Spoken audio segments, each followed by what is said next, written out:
Kita mulai nggih. Assalamualaikum warahmatullahi wabarakatuh. Bismillahirrahmanirrahim. Alhamdulillahi rabbil alamin. Wa bihi nasta'inu ala umurid dunya waddin. Wassalatu wassalamu ala asyrafil anbiya'i wal mursalin. Sayyidina wa habibina wa syafi'ina wa qurrati a'yunina wa maulana Muhammadin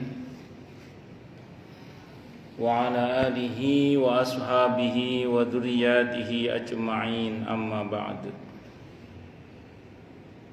Asyhadu an la ilaha illallah wa asyhadu anna Muhammadar Rasulullah. Wa ufawwidu amri ilallah, innallaha basirum bil ibad. Hasbiyallahu la ilaha illa huwa alaihi tawakkaltu wa huwa rabbul arsyil azim. Qala Allah ta'ala fi kitabihil karim hikayatan an nabiyyillahi Musa alaihi salam. Rabbi syrah li sadri wa yassir li amri wahlul 'uqdatam min lisani yafqahu qawli. Para asatidah, para ibu-ibu sekalian, hafizani wa hafizakunallah, bil khusus segenap pengurus majelis ta'lim ibu-ibu Masjid At-Taqwa, yang semoga pengurusnya dan jamaahnya semoga semuanya saja selalu dalam naungan rahmat, barokah, perlindungan serta bimbingan Allah Subhanahu wa ta'ala. Amin, Allahumma amin, insyaallah. Dan tentu saya doakan semoga kemuliaan ibu-ibu sekalian selalu dijaga dan ditingkatkan terus oleh Allah Subhanahu wa ta'ala sebagai seorang muslimah, sebagai seorang istri, sebagai seorang ibu, dunia hingga surga. Amin, Allahumma amin, insyaallah. Allahumma inna nas'aluka ilman nafi'a wa rizqan thayyiba wa amalan mutaqabbala wa fatahallahu alaina futuhal arifin. Allahumma inna na'udzubika min ilmin la yanfa' wa amalin la yurfa' wa qalbin la yakhsha' wa du'a la yusma'. Allahumma ati anfusana taqwaha wa zakkiha anta khairu man zakkaha anta waliyuha wa maulaha. Amin, Allahumma amin, insyaallah.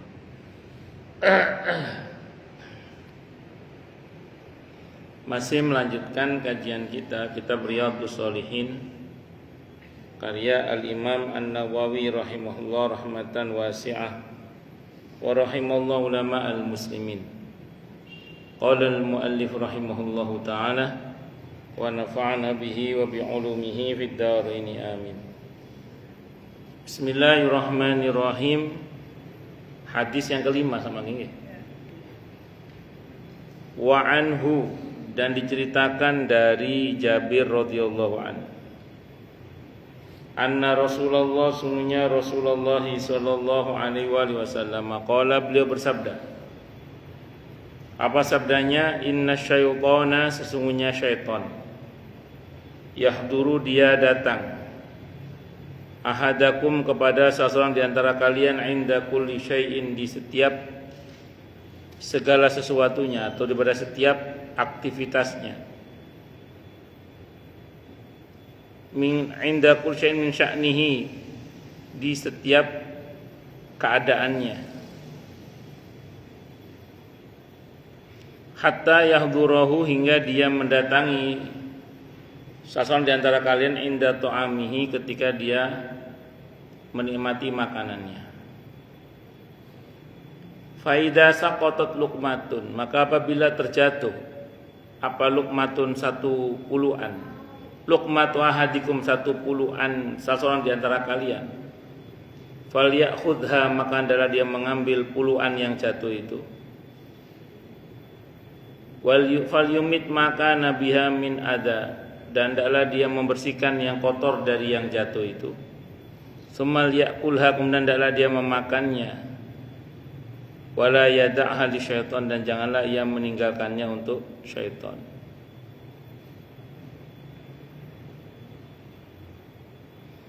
Fa idza faragha, maka apabila telah selesai, siapa si ahadakum itu, falyal asabi'ahu, maka hendaklah ia membersihkan sisa-sisa makanan yang menempel pada jari-jarinya. Fa innahu la yadri fi ayyi ta'amihi al-barakah, maka sesungguhnya dia tidak mengetahui di pada makanan yang manakah yang ada barokahnya. Rawahu Muslim dan riwayat Muslim. Membersihkan dengan cara ini ya. Kemarin membersihkan dengan cara apa? Saya contohkan kemarin Nabi 3 jari makannya. Jadi menjilatinya gini. Bukan 5 jari.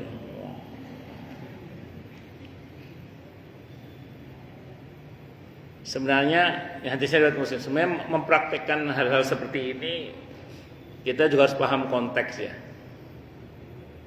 Jadi kalau di masyarakat yang biasa ngaji dan tahu memang itu sunnah ya, orang biasa aja sih.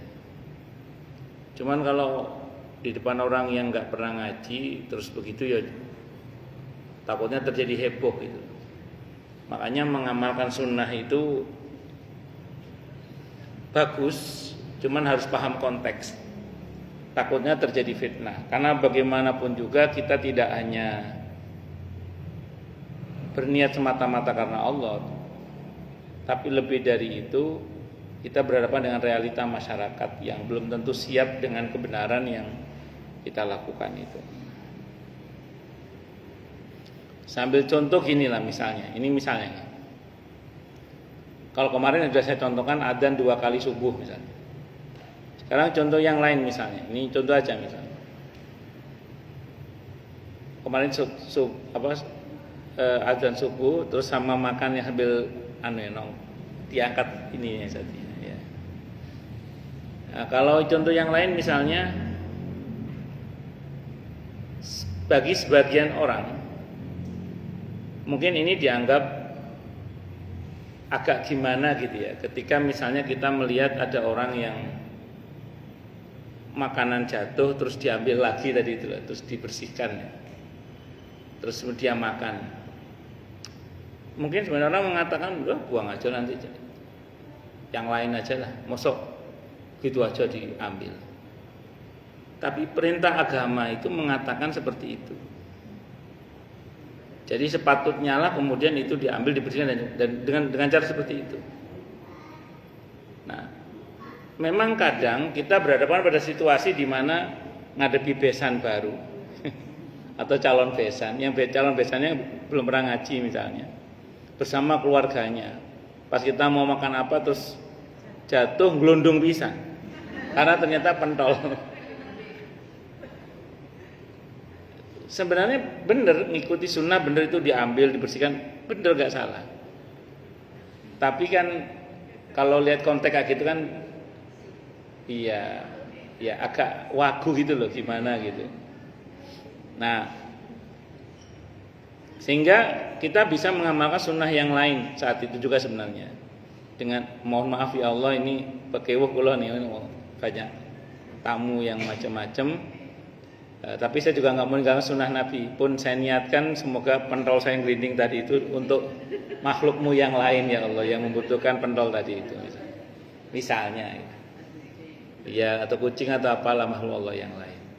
Sehingga kita ya sebenarnya tidak meninggalkan sunnah yang lainnya, karena masih mengamalkan sunnah yang lainnya itu.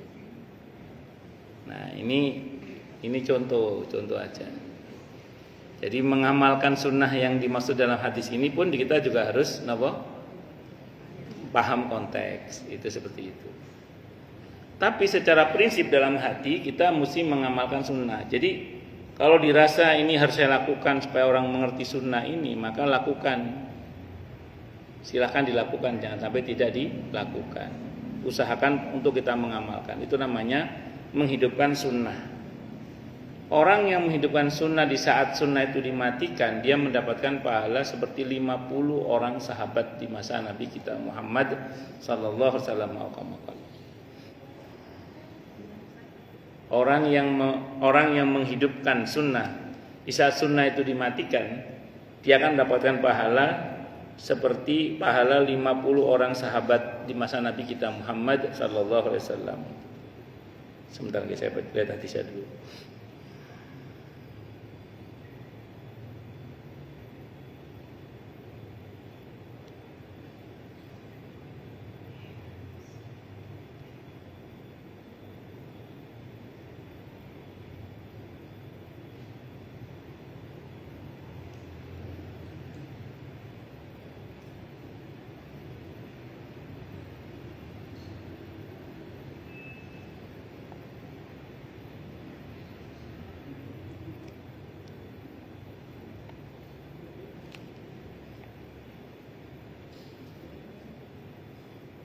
Ini hadisnya riwayat Ibnu Majah. Bentar ya.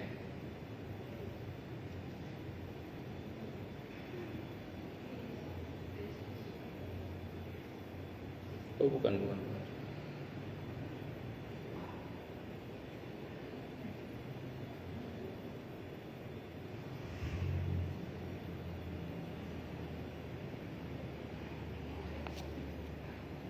Sebentar ini kok saya bukan.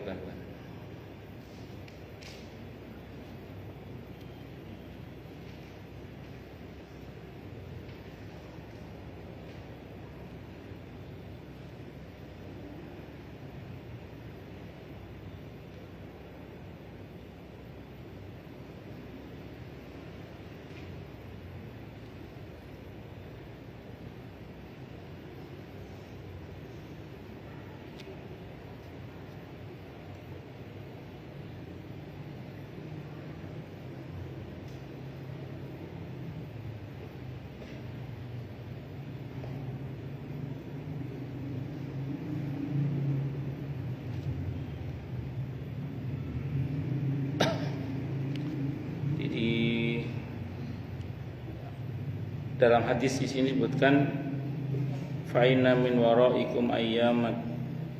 Sesungguhnya di belakang kalian nanti ada hari-hari di mana bersabar pada waktu tersebut halnya memegang bara api. Orang yang beramal di waktu tersebut seperti mendapat pahala 50 orang yang beramal seperti amal kalian. Nabi bilang kepada sahabat ya, wahai Rasulullah, mendapatkan pahala 50 orang dari kami atau dari mereka? Beliau bersabda, pahala 50 dari kalian, 50 orang dari kalian para sahabat. Hadis riwayat Tirmidzi, Ibnu Majah, Abu Dawud. Hadisnya disahkan oleh Syekh Albani rahimahullah. Kalau kita mau bersabar tetap beramal di hari-hari di mana beramal itu berat.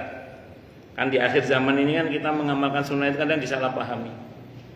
Ketika kita masih tetap istiqomah dengan mengamalkan sunnah-sunnah Nabi kita Muhammad SAW, maka akan diberi pahala seperti pahala 50 orang di antara kalian. Sahabat bertanya, 50 orang kami apa mereka? Kalian para sahabat. Hadisnya sahih riwayat Tirmidzi, Ibnu Majah dan lain-lain.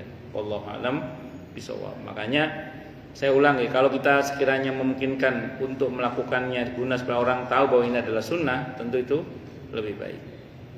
Namun begini ya, melakukan sikap tenggang rasa terhadap satu masyarakat yang masih jahil, itu bukan berarti terus kita ngikuti kejahilannya loh ya. Saya ulangi, di tengah-tengah masyarakat yang masih jahil akan sunnah Nabi kita Muhammad SAW, terus kemudian bukan berarti kita sepakat dengan kejahilannya loh ya, bukan. Misalnya di masyarakat itu ada tradisi di mana mereka makan pakai sendok, pakai garpu, pakai pisau. Pisaunya di tangan kanan, garpunya di tangan kiri, terus masuk ke mulut tangan kiri.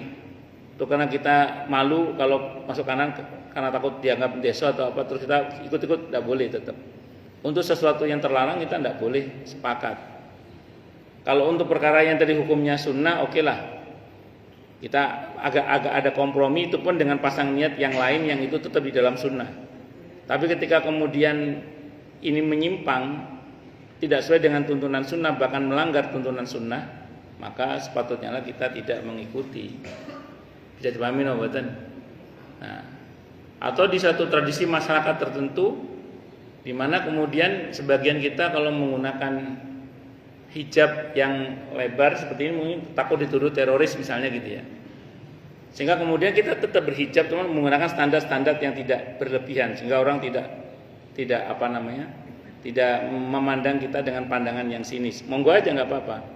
Tapi jangan pernah berkompromi dengan terus membuka jilbab, membuka aurat. Nah, itu tetap tidak bisa dibenarkan. Jadi berkompromi dengan keadaan terus membuka aurat itu tentu tidak dibenarkan dalam hal ini. Itu seperti itu.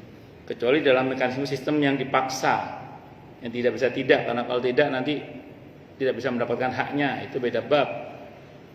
Wallahu a'lam. Saya pernah dapat informasi dari jamaah saya, kalau mau bikin visa ke Amerika itu bagian telinganya harus terlihat itu. Iya, bagian telinga harus terlihat. Sehingga mau tidak mau ya harus dibuka itu misalnya. Ya kalau nggak begitu nggak bisa misalnya. Ya itu namanya sistem yang memaksa untuk dibuat seperti itu. Ya untuk hal yang dipaksa begitu ya semoga dimaafkan. Semoga diampuni oleh Allah Subhanahu wa taala. Tapi jangan dengan sukarela mengikuti semua tradisi yang bertentangan dengan ajaran agama kita itu. Itu maksud saya begitu. Jadi kompromi-kompromi ini sebatas pada memang dibenarkan untuk kompromi. Tapi sekiranya memungkinkan kita untuk mensiarkan sunnah, justru kita sepatutnya menyebarkan itu, menghidupkan itu maksud saya, supaya kita nanti dapat pahala dari 50 orang sahabat Nabi itu. Nah, terus bukan berarti pula dengan dalih kompromi kemudian kita melakukan kejahilan. Jadi tindakan-tindakan jahil dari satu masyarakat yang memang jahil tidak boleh mengikutinya. Itu seperti itu. Walaupun dibilang katrok, walaupun dibilang deso, ya, terserah. Yang penting masuk ke mulut tangan kanan misalnya begitu. Misalnya. Karena kalau di pelajaran table manners itu kan misalnya kan ada cara-cara makan yang mungkin tidak sesuai dengan syariat ya. Kita nggak ikuti, kita tetap mengikuti yang aturan syariatnya. Walaupun dibilang kuno sebabano. Saya kalau makan steak itu kalau di traktir ya. Itu ya saya potong-potong dulu aja. Makan tangan kanan. Orang nyebut saya orang kampung biarin aja masih orang kampung. Orang bilang kita nggak bisa makan steak ya biarin aja mengingat. Karena saya lebih mentaati aturan syariat daripada ikut aturan umum yang notabene itu bertentangan dengan syariat. Kecuali kita dipaksa oleh sistem ya, oleh keadaan di mana kita dipaksa itu ya beda bab kalau yang begitu. Nah hadis ini menekankan tentang pentingnya kita ini tidak berbagi dengan setan. Hadis ini kalau kata para ulama menunjukkan betapa agama ini mengajarkan kepada kita untuk betul-betul menjadikan setan sebagai musuh.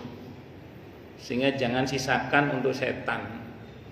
Itu seperti itu. Nah, kata kunci yang pokok dalam riwayat ini sebenarnya apa? Kita ini tidak tahu di mana keberkahan itu berada sebenarnya.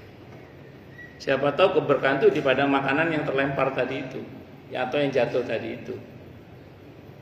Nah, siapa tahu keberkahan ada di situ. Makanya diperintah untuk tetap diambil, dibersihkan yang kotor, dimakan yang memang masih mungkin untuk dimakan. Kalau tadi dalam kondisi tertentu di mana kita tidak mungkin melakukannya, ya sudah dalam hati niatkan saja semoga ya bermanfaat untuk makhluk Allah yang lain. Jadi kita niat ngasih makan hamba Allah yang lain. Itu seperti itu. Pun lanjut. Wa an Anasin, dan kita dari sahabat Anas bin Malik radhiyallahu anhu qala, beliau berkata, karena ada siapa Rasulullah sallallahu alaihi wasallam idza akala ta'aman, apabila beliau telah selesai makan satu makanan, la yaqta asabi'u salasa, beliau menjilati atau membersihkan dengan menjilati jari-jarinya yang 3. Ingat Nabi cuma 3 ya. Wa qala, beliau bersabda, idza saqatat luqmatu ahadikum, apabila jatuh suapan salah di antara kalian, falyumit anha al-adha, maka dia menghilangkan kotoran darinya, wal yakulha, dan dia memakan sisanya, wala yada ahli syaitan, dan janganlah dia meninggalkannya untuk syaitan. Wa amarona, dan beliau merintahkan kepada kami an-naslutal qas'ata, dan beliau merintahkan kepada kami untuk membersihkan sisa-sisa makanan yang berada di piring. Faqala, dan beliau berkata, innakum la tadruna fi ayyi ta'amikum al-barakah. Karena sebenarnya karena kalian tidak tahu di pada makan yang manakah ada barokah. Rawahu Muslimun. Kemarin saya sampaikan Nabi kadang di antara yang beliau makan adalah berkuah. Ciri khas makan beliau biasanya tidak menyisakan. Maka kalau ada kuahnya juyup. Kadang di ujung mangkok itu ada serpihan makan. Itu kalau kita mau langsung. Atau pakai jari-jari tangan juga boleh. Upo itu, nah itu kita ambil upo itu, iya nasi. Upo itu nasi satu-satu itu upo bahasanya. Nah, kalau misalnya begini bagaimana Ustaz? Pakai wah. Ya, kalau yang saya tahu sih gila nih.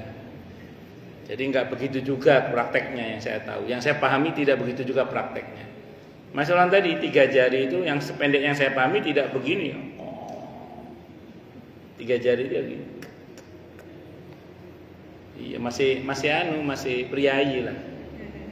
Kalau piring masih gini. Masih bukan buku ini kayak jaran kepang itu bukan.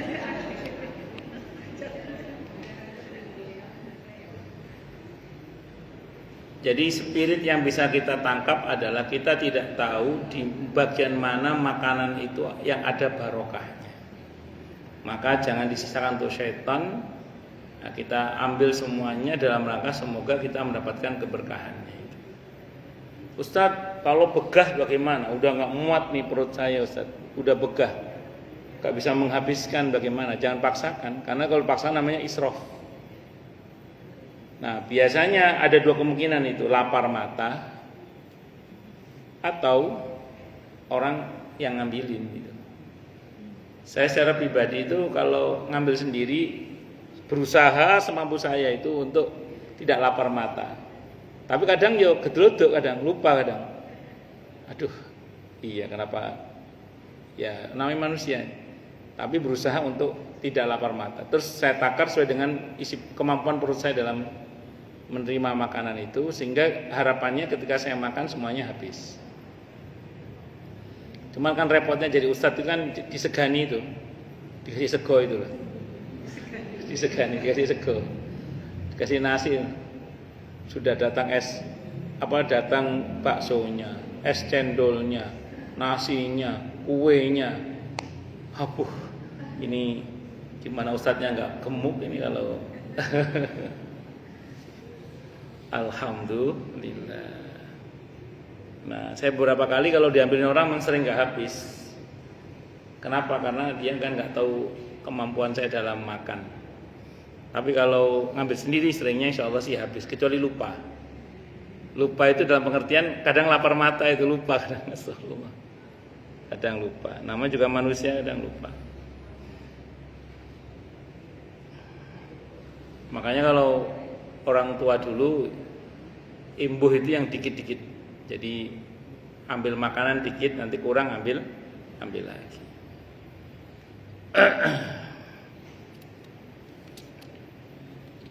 Wa an Sa'id ibn Al-Haris radhiyallahu an. Diceritakan dari Sa'id ibn Al-Haris radhiyallahu an.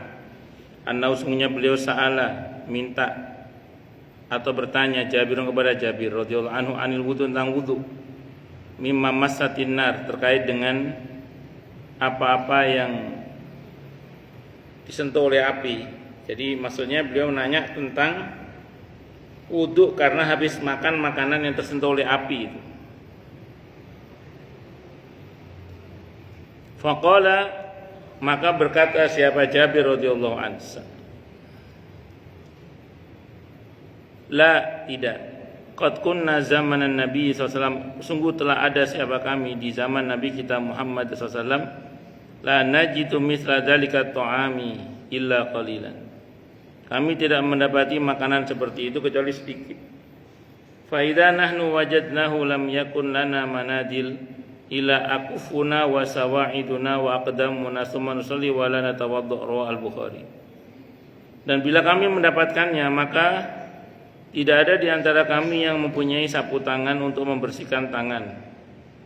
Hanya saja kami usapkannya ke telapak tangan, betis atau telapak kaki, dan kami langsung sholat tanpa berwudu terlebih dahulu. Hadis riwayat Al-Bukhari. Nah, kalau kita gabung dari semua riwayat ini, Bu, intinya itu sebenarnya satu ya. Kita ini diperintah untuk berlaku bersih. Setelah makan itu ya kan jorok kalau habis makan, kalau nggak cuci tangan kalau bahasa kita. Loh, kenapa di Nabi nggak contohnya cuci tangan? Saya sering sampaikan di sini, di masa Nabi itu air itu sulit pakai dal. Jadi mahal. Sayang sekali kalau air itu hanya dipakai untuk cuci tangan.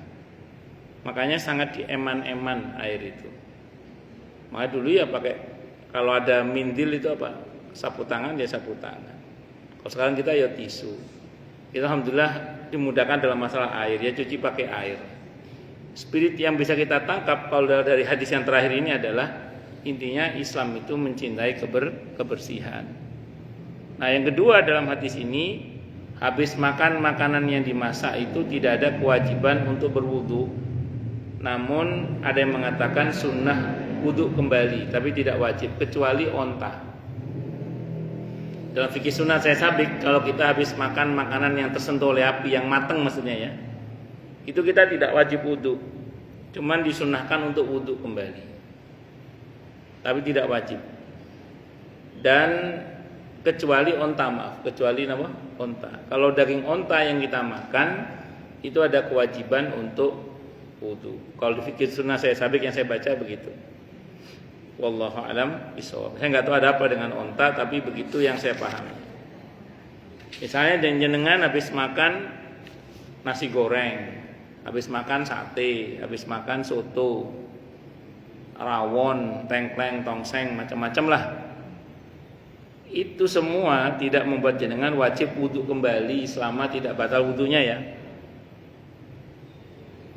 Namun kalau seandainya jenengan makannya matang itu adalah daging onta, maka ada kewajiban untuk berwudu kembali, khusus yang daging onta saja yang saya tahu. Karena ada hadis khusus. Karena ada hadis khusus dari Nabi tentang hal itu. Ada dalam fikih sunnah saya sabik. Tapi kalau selain daging onta nggak wajib untuk wudu kembali.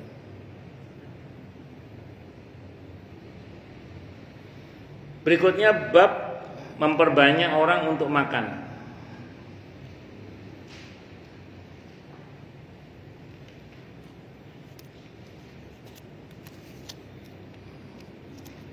An Abi Hurairah radhiyallahu anhu, diceritakan dari Abi Hurairah radhiyallahu anhu, qala beliau berkata, qala telah bersabda siapa?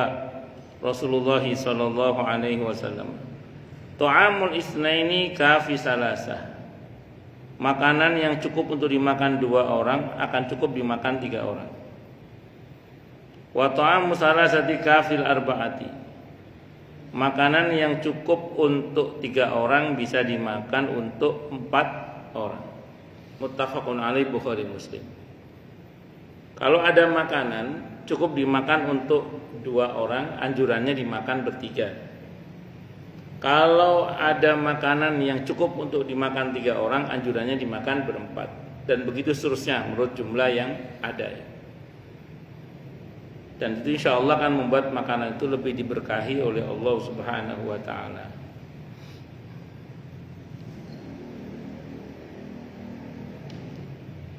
Dan dalam konteks yang dialami oleh Nabi saat itu, kemungkinan memang muslimin dalam kondisi sulit ya. Sehingga kemudian diharapkan yang biasanya cukup untuk dimakan 2 orang diupayakan dimakan 3 orang. Dan begitu seterusnya. Ya, untuk penghematan kalau bahasa kita. Tapi kalau kita merujuk pada hadis yang kemarin, dengan makan bersama itu membuat orang yang tadinya nggak kenyang-kenyang jadi kenyang gitu. Kemarin di hadis yang kemarin ya, ada seorang sahabat yang makan nggak kenyang-kenyang. Kata Nabi, kamu makan sendiri ya? Enggak ya Rasulullah. Lain kali coba makan berdua, bertiga. Nah, maka qadarullah menjadi kenyang. Itu namanya makan bersama.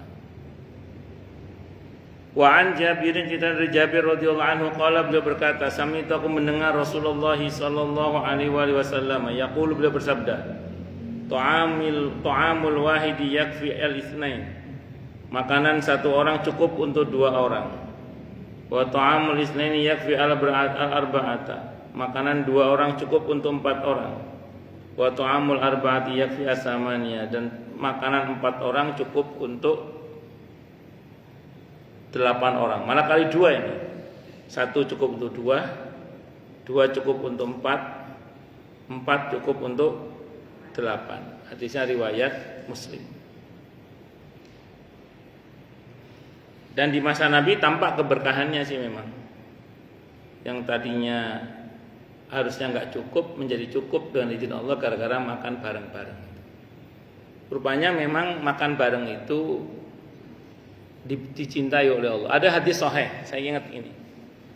Hadisnya riwayat Abu Ya'la, hadisnya sahih. Nabi bersabda, "Ahabbu ta'ami ilallahi kasratul aid." Makanan yang paling Allah cintai adalah makanan yang dimakan dengan tangan banyak. Maksudnya banyak tangan yang ikut makan. Berarti makan bersama. Jadi mengadakan acara makan bersama itu merupakan bagian dari makanan yang paling Allah cintai dalam makanan yang dimakan dengan tangan banyak. Maksudnya banyak tangan yang ikut makan bersama kita. Itu mendatangkan barokah. Nah, barokahnya itu yang membuatnya tadinya nggak cukup menjadi cukup dengan izin Allah Subhanahu wa taala. Ya mungkin yang tampak di permukaan ya segitu aja nasinya. Yang tampak di permukaan makanan yang kita makan ya cuma segitu aja. Tapi nggak tahu bagaimana ceritanya. Qadar Allah cukup aja dengan izin Allah, itu cukup aja dengan izin Allah. Itu namanya barokah. Tapi kalau kita lihat makanan yang paling Allah cintai, ya berarti dengan sendirinya memang di dalam makanan yang dimakan bersama dengan banyak tangan, banyak orang yang terlibat untuk makan itu memang membuat makanan itu sangat dicintai oleh Allah, sehingga karenanya ya perbuatan makan makanan itu berarti dicintai juga oleh Allah, sehingga wajar kalau kemudian Allah hadirkan keberkahan di dalam makanan tersebut karena diberkahi, karena dicintai oleh Allah Subhanahu wa taala.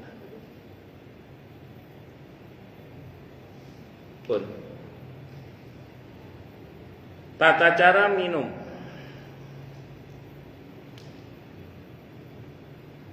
Bab tentang sunnah bernafas 3 kali di luar bejana dan menggilirkan bejana kepada orang yang berada di sebelah kanannya.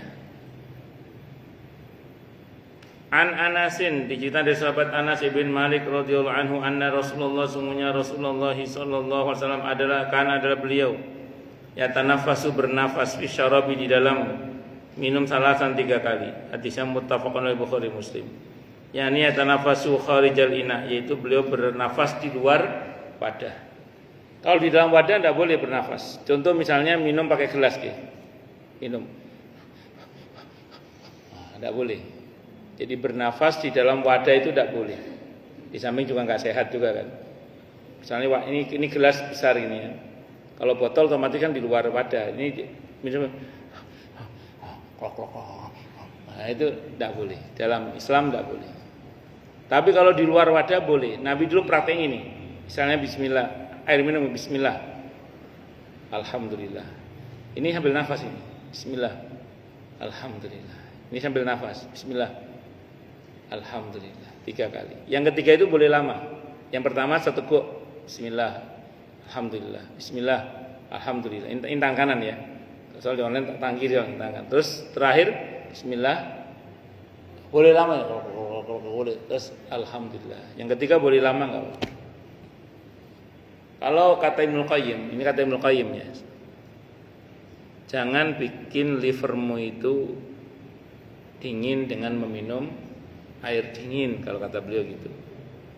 Jadi orang yang meminum air dingin sementara livernya tidak siap karena menjadi dingin kemudian, itu akan membuat pelakunya sakit, kalau kata Ibnu Qayyim. Makanya supaya tidak langsung dingin, minumnya bertahap. Biar enggak kaget. 2. Baru yang ketiga boleh banyak. Boleh. Itu yang saya pahami begitu. Dan nanti insya Allah ketemu di sini kita, atau sudah saya kurang tahu di sini. Selagi minuman itu dalam perut kita, Kalau tadi kita minumnya caranya bismillah, alhamdulillah, bismillah, alhamdulillah, bismillah, alhamdulillah, maka selama minuman itu dalam perut kita, selama itu pula kita tidak akan punya dorongan berbuat maksiat, insyaallah. Ada di sini, di bab ini atau di bab setelahnya, insyaallah kita bentar lagi ketemu, insyaallah. Jadi kalau kita minum, bismillah, alhamdulillah, bismillah, alhamdulillah, bismillah, alhamdulillah. Yang terakhir yang tiga tadi boleh banyak. Selama minuman itu di perut kita, selama minuman tadi masih di perut kita, maka selama itu insya Allah Allah akan selamatkan kita dari dorongan berbuat maksiat. Atau gimana ceritanya mau berbuat dosa itu males saja, bawaannya pengen ibadah, pengen berbuat kebaikan, gitu.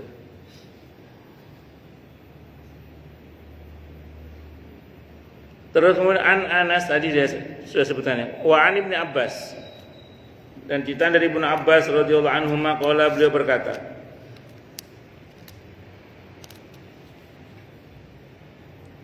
qala telah bersabda siapa Rasulullah sallallahu alaihi wasallam, la tashrabu wahidan kasyurbil ba'ir. Janganlah kalian minum sekaligus seperti minumnya onta. Jangan minum plok langsung. Ojo.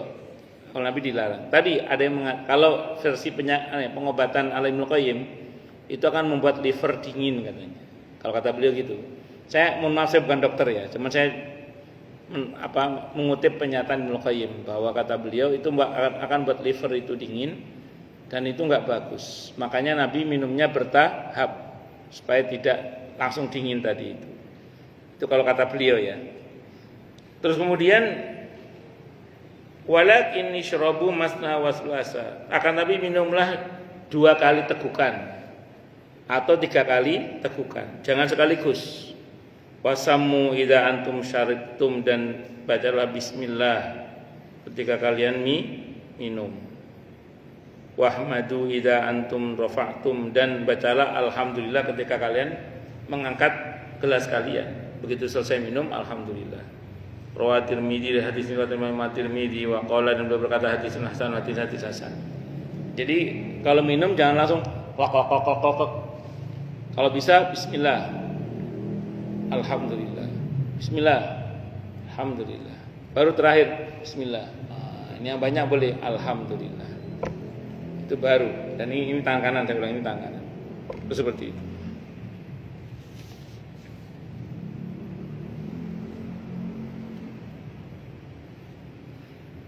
Wa an Abi Qatadah, dan jadi dari Abi Qatadah radhiyallahu anhu anna nabiyya, sungguhnya nabi kita Muhammad sallallahu alaihi wasallam, naha, beliau melarang ayat tanafasa fil ina, beliau melarang orang untuk bernafas di dalam wadah. Hadisnya muttafaqun alaihi Bukhari, ayat tanafasu fi nafsil ina, maksudnya bernafas di dalam wadah tersebut di mana dia minum itu, waktu dia minum itu. Kalau ini enggak mungkin ya, karena ini kecil. Kalau gelas besar. Makanya orang Arab itu kalau pas minum teh atau apa itu biasanya gelasnya kecil, sehingga tidak ada kesempatan untuk bernafas di dalam gelas. Kalau orang kita kadang gelasnya malah gede. Tidak apa-apa sih, yang penting jangan nafas di dalam gelas itu. Dan diusahakan jangan sekaligus, paling enggak 3 kali tegukan. 1 kali tegukan, 1 bismillah, alhamdulillah, bismillah, alhamdulillah. Yang terakhir ini agak lama boleh enggak apa-apa. Nah, itu seperti itu. Wa an Anasin, dan cerita dari sahabat Anas ibn Malik radhiyallahu anhu anna Rasulullah, sungguhnya Rasulullah sallallahu alaihi wasallam utia bilabanin, diberi susu, qad shiba bima'in wa an yaminihi a'rabiyun. Jadi Nabi kita Muhammad SAW diberi susu yang telah dicampur dengan air. Sedangkan di sebelah kanannya ada seorang badui, seorang Arabi, orang Arab kampung. Wa an yasari, yang sebelah kirinya ada Abu Bakar As-Siddiq radhiyallahu anhu. Fa syariba, maka beliau pun minum. Summa atal Arabiyya, beliau memberikan minum-minum ke orang Arabi. Wa qala aiman fal aiman. Kata Nabi kanan terus kanan. Kanan dulu baru kemudian yang kanannya lagi terus. Hadisnya riwayat Bukhari dan Muslim. Jadi kalau mau menggilirkan minuman, kita minum dari giliran. Nah, gilirannya itu ke arah kanan. Bukan ke arah kiri. Padahal sebelah kiri Nabi itu Abu Bakar yang notabene pasti lebih mulia daripada Arabi itu. Tapi Nabi mengatakan kanan terus kanan terus. Dalam konteks yang dimaksud dalam hadis ini bisa dalam pengertian bejana itu mungkin digilirkan sehingga kemudian ada gelas yang dipakai untuk minum masing-masing, atau dalam pengertian bejana itu digilir dan minum masing-masing di bejana itu di pada satu wadah itu. Enggak kebayang oleh kita ya. Ya kalau saya kebayang kalau itu Rasulullah Muhammad SAW pasti barokah lah sisa Nabi itu pasti barokah. Dan sisa orang beriman itu barokah. Kalau jenengan sanggup monggo, enggak sanggup ya jangan kalau enggak sanggup. Saya pernah cerita apa enggak sini ya. Jadi saya punya jamaah, kalau tadi kemarin kan Kiai Dahlar ya. Allahyarham Kiai Dahlar waktu Congol. Kalau ini lain lagi. Jadi ada jamaah saya orang Jatiunggul. Pernah saya cerita juga ya. Kalau saya minum, misalnya tinggal dikit itu diambil sama beliau. Loh, Pak, tidak apa-apa Ustaz, saya yang menghabiskan. Jadi lama-lama kalau karena beliau begitu, saya habisin karena takut beliau habisin. Tidak enak juga itu. Terus terang saya belum sanggup ya. Kecuali dari orang-orang soleh. Kalau sisa orang-orang soleh saya masih mau. Tapi kalau orang kebanyakan, saya tetap meyakini ada keberkahan.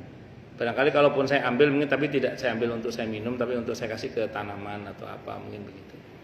Karena kadang-kadang di rumah itu ada tamu banyak juga, sisa minumannya nggak sampai habis.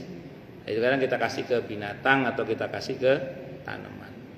Karena untuk saya minum sendiri, kalau saya kurang yakin dengan kesolehan orangnya, kadang ya kurang mantap juga untuk meminumnya.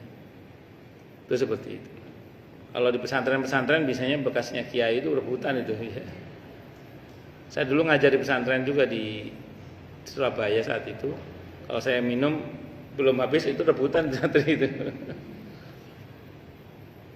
Ya, sebagai yakin gitu monggo betul. Tapi memang dalam Islam itu bekas kaum muslimin itu barokah. Tentu ini kita pakai kacamata agama ya. Jangan pakai pendekatan medis kalau gitu. Karena medis kita itu kan pakai pendekatan ilmu Yunani kuno ya. Jadi pendekatannya mungkin pakai buku besar ilmu kedokteran WHO dan macam-macam. Dan itu pasti punya standar yang nggak boleh lah kalau menurut nggak higienis kalau dalam ilmu kedokteran. Nah bagi jenengan yang punya manhaj ini ya jangan dipaksakan, nanti malah nggak bagus. Karena kalau nggak yakin juga percuma. Tapi bagi jenengan yang yakin monggo Bismillah itu. Saya secara pribadi saya ulang, kalau orang soleh, orang yang ahli ibadah, ahli zikir, saya masih berani saya. Karena saya yakin dari keberkahan yang ada pada pribadi yang dimaksud. Saya pribadi. Nah, cuman kalau orang kebanyakan, bukan bermaksud meremehkan sih, cuman turun patek tatak hati saya itu. Iya. Belum begitu ketatak hati saya. Tapi tetap kadang tetap saya ambil, tapi tidak untuk diri saya, untuk tanaman atau untuk binatang atau untuk bahan-bahan ruqyah yang disiramkan itu bisa, itu barokah. Bekas-bekas kaum muslimin itu napa barokah. Nabi itu sering menggunakan bekas kaum muslimin. Tapi bekas kaum muslimin di masa Nabi kan para sahabat yang notabene lisannya enggak berhenti berzikir. Badannya enggak berhenti untuk dipakai kebaikan. Wong Islam saiki kan macam-macam nggih. Makanya mboten yakin nggih mboten usah. Kalau yakin nggih monggo. Nah, saya yakin kalau itu pada orang yang soleh, orang yang secara zahir kasat mata itu ya saya lihat orang bagus lah. Zikirnya bagus, ya itu baru saya berani. Yakin saya insyaallah. Itu seperti itu. Kenapa? Tabarruk, berharap keberkahan kepada Allah melalui orang-orang yang Allah tampakkan keberkahannya. Karena memang kaum muslimin itu Allah sebutkan ada barokahnya melalui lisan yang mulia Nabi kita Muhammad sallallahu alaihi wasallam.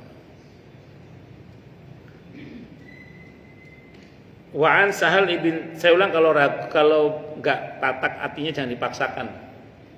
Nanti takutnya malah kembung perutnya. Jadi harus yakin, kalau enggak yakin jangan. Wa kullu man lam ya'taqid lam yantafi.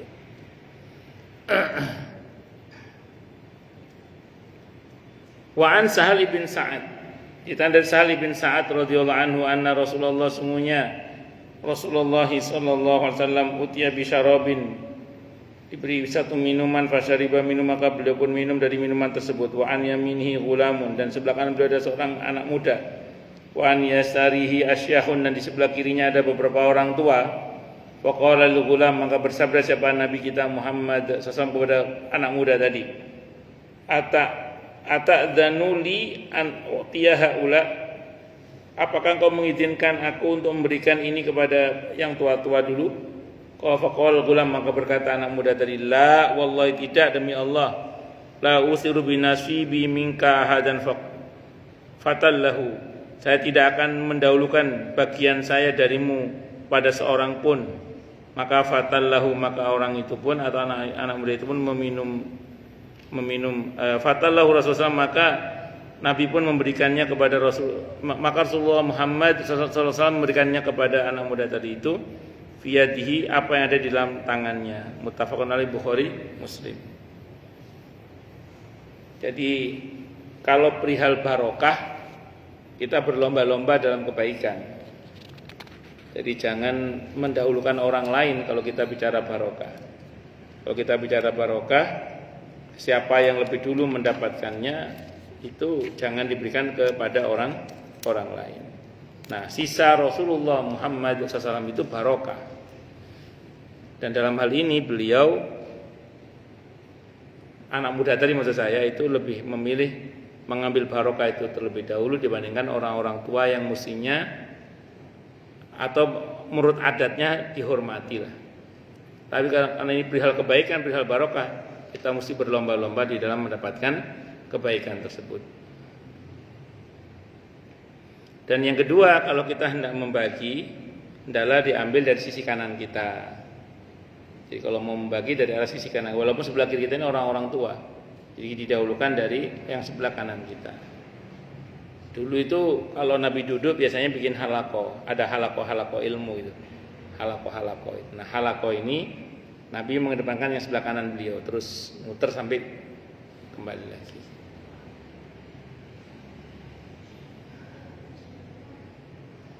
Berarti kalau kita merujuk pada riwayat ini, berarti pertanyaan dari sebelah kanan dulu, sisi kanan dulu. Harus sisi. Tapi nanti ada hadis juga yang perihal bicara itu dahulukan yang tua kalau perihal bicara. Dahulukan yang lebih tua. Nah, kalau pertanyaan saya sering bilang, monggo yang lebih tua dulu silahkan, kalau barengan angkat tangannya. Allah. Dan memang harusnya kita itu kalau dalam hal kebaikan ya berlomba-lomba dalam kebaikan itu harusnya. Ada beberapa anak, orang tua butuh perawatan dari anak. Anak-anak yang tidak mengerti biasanya saling meri, saling iri-irian. Masuk aku toai, masuk saya terus, masa saya. Harusnya nggak ada pikiran begitu. Yang ada adalah ini orang tua kita bersama, kita berlomba-lomba dalam berbakti pada orang tua. Harusnya begitu. Bahwa kemudian ada sebagian yang punya kemampuan secara materi tapi tidak ada waktu secara fisik untuk menemani orang tua, atau dibalik ada orang yang mungkin punya kemampuan secara fisik tapi materi tidak punya, ya bersinergi, bekerja sama. SD sama kan punya waktu banyak, sama dengan ibu, ya aku tak bantu support dengan materi misalnya. Nah, cuman yang sering terjadi adalah apa? Ketika kemudian dia merasa semuanya dia, yang lain kok nggak ada, kadang ya rada kesel. Padahal sebenarnya kalau perihal orang tua, fastabiqul khairat, ya berlomba-lomba dalam kebaikan. Kita ajak tidak mau, ya wes mending kita saja. Mau gimana lagi? Nyatanya begitu. Nah, sama dengan ketika kita khidmah di masyarakat, aktif di masjid. kok perasaan semuanya saya gimana? Enggak usah gitu. Alhamdulillah saya masih bisa tak tandangi dewe tak apa-apa daripada tidak berjalan kegiatan di masjid ini misalnya gitu. Dan itu jamak terjadi di lini-lini perjuangan, itu jamak terjadi karena kabeh dideweni. Ada orang yang nggak kuat tadi itu, masa aku tok ae. Harusnya kalau kita bicara kebaikan, kita berlomba-lomba dalam kebaikan. Itu harusnya, termasuk dalam mendapatkan keberkahan dan kemuliaan di sisi Allah Subhanahu wa Ta'ala. Bab tentang makruh minum dari mulut udhribah atau tempat air. An Abu Sa'id Al-Khudri radhiyallahu anhu, kita dari Abu Sa'id Al-Khudri radhiyallahu anhu. Qala, beliau berkata, naha, telah melarang siapa Rasulullah sallallahu alaihi wasallam an ikhtinasi al-asqiyah. An ikhtinasil asqiyah. Rasulullah Muhammad sallallahu alaihi wasallam melarang untuk memecah tempat air. Maksudnya mulutnya dipecah. Yani antuksara afwahuha wa yushraba minha, dan minum daripadanya. Hadisnya riwayat Bukhari dan Muslim. Ada gelas pecah, jangan minum dari gelas yang bibirnya pecah. Ada orang minum dari tempat yang dipecah ujung atau tempat minumnya itu tidak boleh. Ya, di samping memang secara sunatullah berbahaya, ya nggak bagus juga kan. Ya mosok ngombe pakai gelas yang pecah. Waduh, ini gelas saya gope loh saat. Gelasnya mahal, sayang kalau dibuang misalnya, karena gopil dikit misalnya. Ya enggak apa-apa, tapi jangan minum di bagian yang gopilnya itu berarti. Jangan minum di bagian yang gopilnya tadi itu.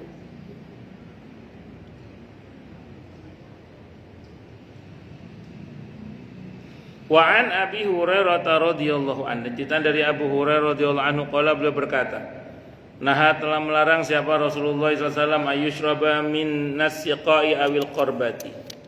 Nabi kita Muhammad SAW melarang untuk minum dari mulut tempat air atau geribah. Hadisnya riwayat Bukhari dan Muslim. Ada corong. Corong kan ada anunya gini, apa namanya? Morong. Ada morong itu teko. Ada moncongnya gini kan. Itu dilarang minum gini. Berarti ngomoti apa? Iya corok itu, moncongnya itu. Ya pertama yang gila nih, pertama. Yang kedua ya akhirnya kan air di dalam kan terkontaminasi kalau begitu caranya. Ya kalau gini kan lain, kalau gini nanti kan. Nah, kalau ini enggak, ini dari apa? Iya, mulutnya langsung. Enggak boleh. Kendi atau kendi. Yang betul ya dituang di gelas. Karena bagaimanapun juga kalau udah terkena liur kita itu kan ya ada potensi ya berubah atau gampang busuk atau apalah. Makanya jangan sampai langsung di mulut geribah atau di mulut teko lah atau kendi atau apalah itu istilahnya. Itu seperti itu. Tapi kalau dituang di gelas itu memang yang betul, atau tidak menempel di mulut secara langsung. Itu seperti itu.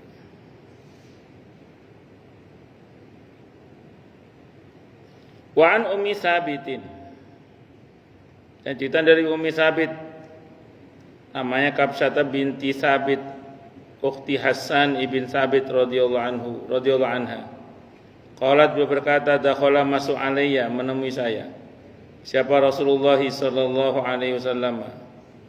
Fasyariba, maka beliau minum min fiqir batin mu'allaqatin qa'iman faqumtu ila fiha faqata'tuhu ra'a Tirmidzi wa qala haditsun hasanun sahihun wa inna ma qata'atha itahfadhu mawdi'a fami Rasulillah sallallahu alaihi wasallam wa tatabarraka bihi wa tasunahu 'anil ibtidal wa hadzal hadis mahmulun 'ala bayanil jawaz wal hadisani as-sabiqani li bayanil afdal wal akmal wallahu alam. Ya, ini penjelasan hukumnya ini ya.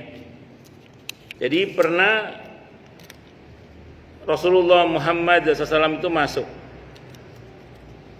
ke rumah saya, kemudian beliau minum dengan berdiri pada mulut geribah yang tergantung pada yang tergantung. Maka saya bangkit dan mulut geribah itu saya patahkan. Riwayat At-Tirmidzi. Ia mematahkan mulut geribah itu karena untuk menjaga bekas mulut Rasulullah Muhammad SAW dan untuk mengambil berkah serta untuk memeliharanya agar tidak dipakai untuk minum setiap hari.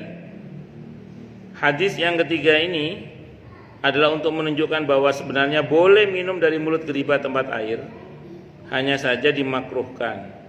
Adapun dua hadis yang pertama dan kedua itu menunjukkan tentang lebih utama dan lebih sempurnanya. Wallahu a'lam. Jadi kadang Nabi itu dengan sengaja melakukan apa yang beliau larang. Oh, ternyata larangannya itu kadarnya bukan makruh, bukan haram tapi makruh. Jadi Nabi melakukan itu untuk memberitahukan kepada umat bahwa ini nggak sampai haram loh ya larangannya.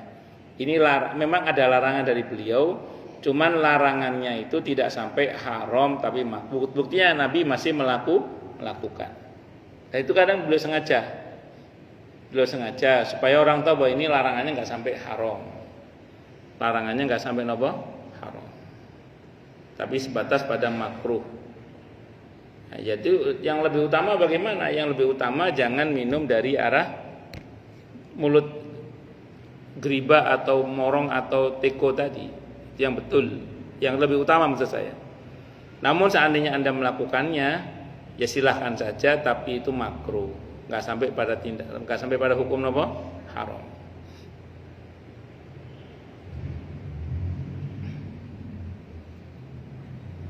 Dan di dalam hadis-hadis itu Bu, banyak larangan itu ternyata nggak sampai haram. Makanya kita itu kalau mendengar ada larangan dalam satu hadis, itu jangan buru-buru divonis haram. Karena banyak ulama yang menyimpulkan larangan itu ternyata tidak sampai haram tapi makruh. Sambil contoh yang lain misalnya, seperti panjenengan dilarang untuk wanita itu mengantar jenazah sampai ke pemakaman saat acara pemakaman. Itu ternyata larangannya nggak haram tapi makruh misalnya. Nah demikian juga nanti berkaitan dengan larangan minum sambil berdiri, makan sambil berdiri. Itu memang ada larangannya. Tapi ingat Nabi pernah makan dan minum itu sambil berdiri, pernah. Itu menunjukkan larangannya dimaksud itu sifatnya nggak sampai haram tapi makruh.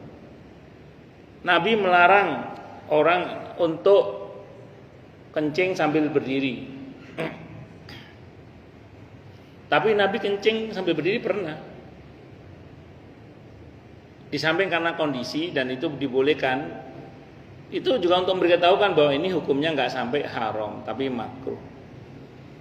Makanya Nabi itu sering menegaskan kalau aku tidak khawatir ini diwajibkan, saya akan begini.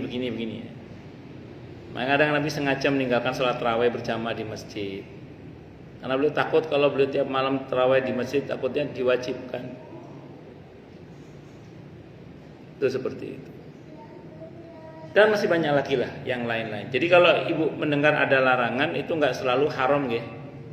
Dan dulu para ulama itu ulama-ulama salafus saleh, sebelum jelas dalil pengharamannya, para ulama itu tidak berani langsung mengharamkan, tidak berani. Mentok-mentok para ulama mengatakan saya nggak suka gitu aja. Nah ini penting pelajaran buat kita agar kita ini tidak mudah mengharamkan sesuatu yang belum jelas haramnya. Karena itu bisa masuk dalam kategori kufur akan ayat-ayat Allah. Nah, saya ulang, para ulama kita terdahulu kalau untuk sesuatu yang belum jelas haramnya, biasanya lebih suka mengatakan saya tidak suka. Imam Ahmad itu, gurunya Imam Bukhari yang dikenal hafal 1 juta hadis, Ketika ditanya oleh putra yang namanya Abdullah tentang musik, beliau mengatakan saya tidak suka.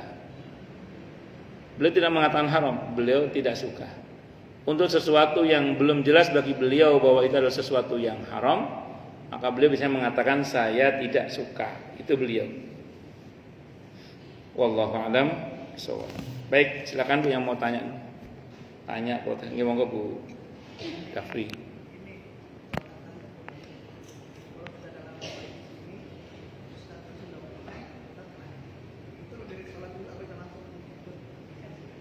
Okay.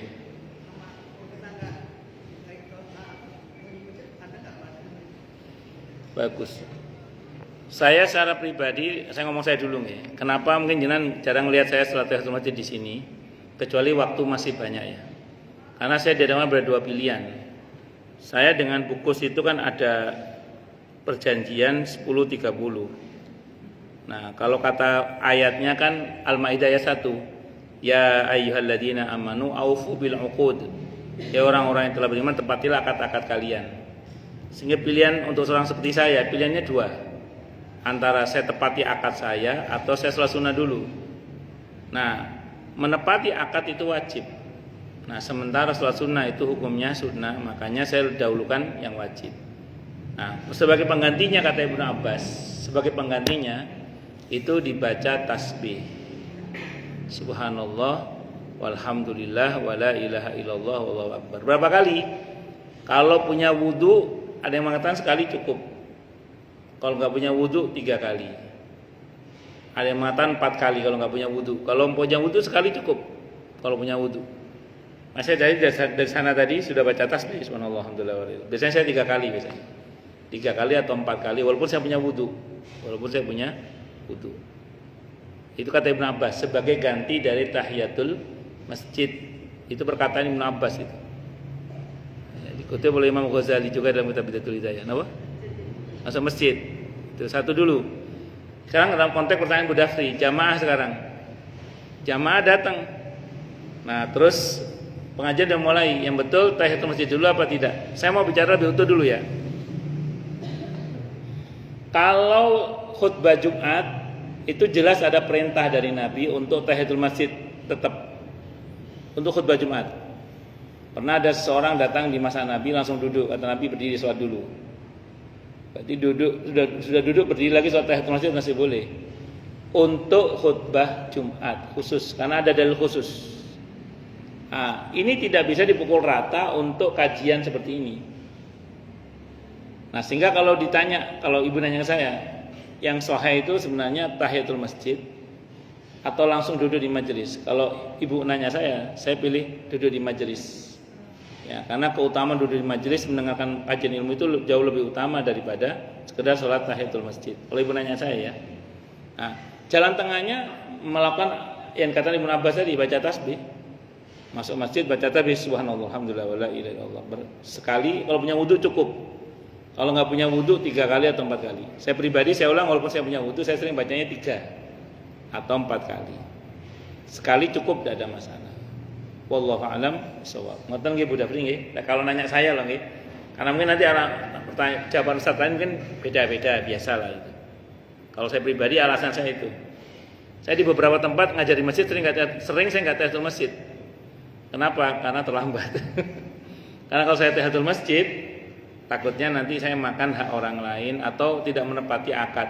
Kecuali pengurusnya mengatakan, monggo Ustaz kalau mau sholat rumiyin, oh nggih saya sholat dulu. Kalau misalnya disuruh gitu. Nah, tapi kalau saya pribadi biasanya nggak pernah nanya sih. Pokoknya kalau udah terlambat ya sudah. Kecuali di majelis tertentu yang memang biasanya pengurusnya mengatakan, monggo Ustaz sholat rumiyin betul napa. Biasanya macam-macam lah masing-masing majelis. Wallahu a'lam bishawab. Ngaten nggih? Monggo yang lain silakan kalau ada. Nggih. Waktu napa? Nggih. Ibu rumahnya di mana dulu? Nah, itu. Enggak maksudnya enggak, Ibu. Ya saya tahu Ibu sini. Enggak maksudnya, Ibu rumahnya di mana dulu? Kalau rumah Ibu misalnya dekat dari masjid, dan sekiranya ibu tahiyatul masjid di rumah nanti sampai di masjid masih bisa mendapati takbiratul ihram bersama dengan imam, maka mengerjakan di rumah itu lebih baik. Hadisnya riwayat Muslim itu, sallu ayyuhan nasu fi buyutikum fa inna afdhala sholati sholatul mar'i fi baitilal maktubah. Salatlah kalian di rumah-rumah kalian, maka sungguhnya salat yang paling baik itu salat yang dikerjakan di rumah kecuali salat wajib. Namun kalau misalnya ibu salat tahiyatul masjid di rumah, begitu sampai di masjid ada kemungkinan ibu kehilangan takbiratul ihram bersama dengan imam atau bahkan kehilangan satu rakaat atau apalah masbuk, maka mengerjakan di masjid itu lebih utama. Karena demi mengejar keutamaan bisa berjamaah dengan imam dari awal, itu begitu. Wallahu a'lam bishawab. Ngoten nggih. Tergantung posisi aja lah gitu. Oke, monggo Bu.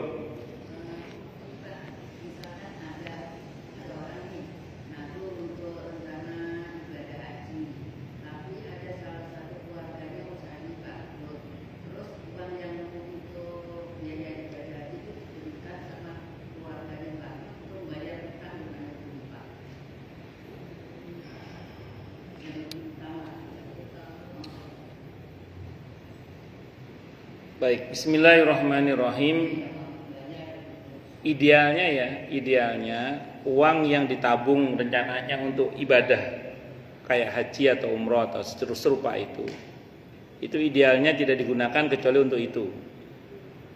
Saya ulang ya, idealnya orang yang nabung untuk kepentingan haji atau umroh atau kebaikan apapun yang terkait dengan itu, tabungannya itu tidak digunakan kecuali untuk itu. Itu idealnya dulu. Sekarang kita bicara per kasus nih. Ada kondisi keluarga seperti itu. Boleh nggak ini tabungan ini dipakai untuk bayarin utang saudara yang usahanya bangkrut itu? Pertanyaannya, mendesak apa tidak untuk dilakukan semua itu?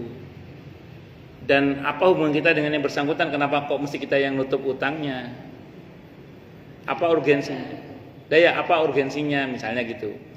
Kalau memang sekiranya tidak harus menggunakan uang itu, maka biarkan uang itu tetap bertahan sebagai tabungan untuk kita haji atau umroh, dan tidak kita gunakan kecuali untuk niat itu. Kecuali memang ada kondisi-kondisi darurat. Itu kan berarti itu yang saya tanya tadi. Apa kondisinya apa ini? Memang mendesak, darurat, atau memang nggak bisa tidak atau bagaimana seterusnya? Ya monggo, kalau memang kondisinya darurat, terpaksa, nggak ada pilihan lain, monggo saja silakan. Ya namanya juga kondisi darurat kan.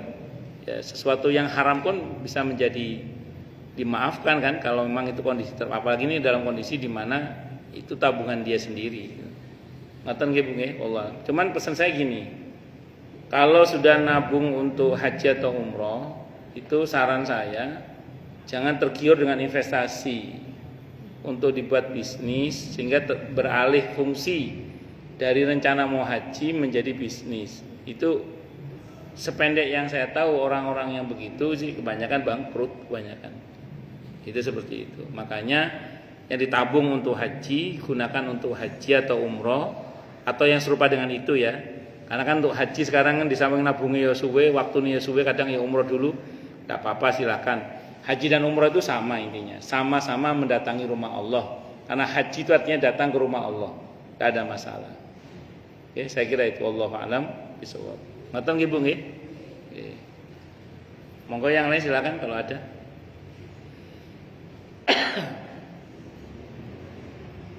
Jelas semua atau tidak jelas semua? Cukup dulu nggih? Kita tutup dengan hamdalah. Alhamdulillahirabbil alamin. Semoga kajian kita bisa bermanfaat, mubarakah fid dini wa dunya wal akhirah untuk kita, keluarga kita dan seluruh umat Islam semuanya. Dan mudah-mudahan kita semua dijadikan oleh Allah sebagai orang-orang yang sukses dunia akhirat, selamat dunia akhirat, bahagia dunia akhirat, dan dipermudah urusan kita oleh Allah fi dini wa dunya wal akhirah. Semoga Allah limpahkan hidayah selalu untuk kita, semoga Allah tingkatkan selalu hidayah untuk kita, dan semoga Allah berikan hidayah untuk siapapun yang melihat kita. Subhanakallahumma bihamdika asyhadu an la ilaha illa anta astaghfiruka wa atubu ilaik. Sallallahu alaihi Muhammad wa ala alihi wasallam. Saya mohon maaf. Assalamualaikum warahmatullahi wabarakatuh.